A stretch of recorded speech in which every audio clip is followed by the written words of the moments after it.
नेहमीप्रमाणे सफाई कामगारांवर निरनिराळ्या माध्यमातून अन्याय होतो। आता वारसा हक्काचा अजून झालेला नाही, पण आमची बैठक झाली अधिकाऱ्यांबरोबर आणि त्यामुळे या महिन्याभरामध्ये जेवढे म्हणून वारसा हक्काचे प्रलंबित प्रकरणं आहेत ती आता सोडवण्याचं त्यांनी मान्य केलेलं आहे। तसंच पाणी खात्यामध्ये इंजिनियर लोकांना ठोक पगार 20,000 मिळतो आणि त्यांच्यापेक्षा कनिष्ठ जागेवर काम करणाऱ्यांना त्यांच्यापेक्षा पण जास्ती मिळतो।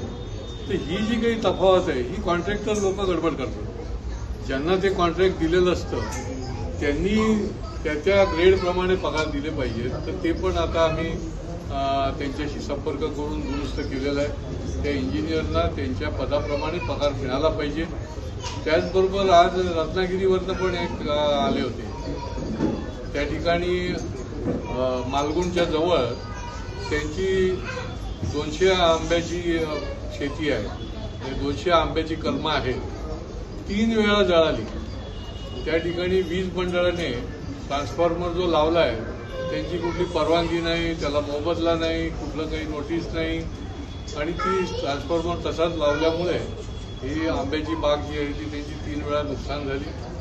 तिथल्या कार्यकारी अभियंत्याला स्पष्ट मी सूचना दिल्या आहेत आणि मला असं वाटतं की निश्चितपणे हा ट्रान्सफॉर्मर जो आहे ते त्यांच्या आंब्याच्या बागेतून दुसरीकडे निश्चितपणे हलवलं जाईल। बाकी निरनिराळ्या नोकरी करताही काही मंडळी येतात, काही रेशनिंगच्या संबंधामध्ये काही गंभीर प्रश्न निर्माण झालेले असतात, तेही विषय या ठिकाणी आले।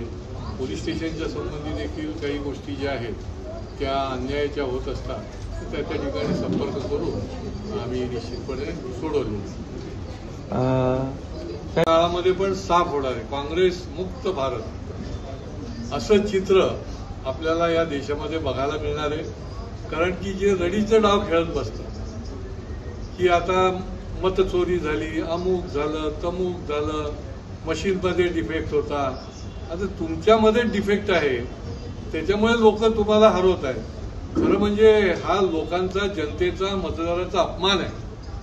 अशा पद्धतीने तुम्ही त्यांच्यावर आरोप करणं आणि ही मतांची चोरी झाली म्हणून सांगणं, त्यांनी योग्य दिशेने हे डबल इंजिन सरकारला मतदान केलेलं आहे। मोदीजींच्या नेतृत्वावर जोरदार म्हणजे हा विजय जो आहे तो महाविजय झालेला आहे। विरोधी पक्षामध्ये आता शिल्लकच काही ठेवलं नाही।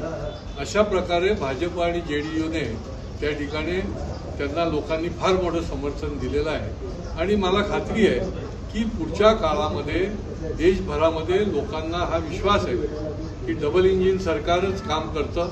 विकास जर पाहिजे असेल तर दिल्लीमध्ये पण एकच इंजिन पाहिजे आणि त्या राज्यामध्ये पण तेच इंजिन पाहिजे आणि खालती देखील ते इंजिन चालणार आहे।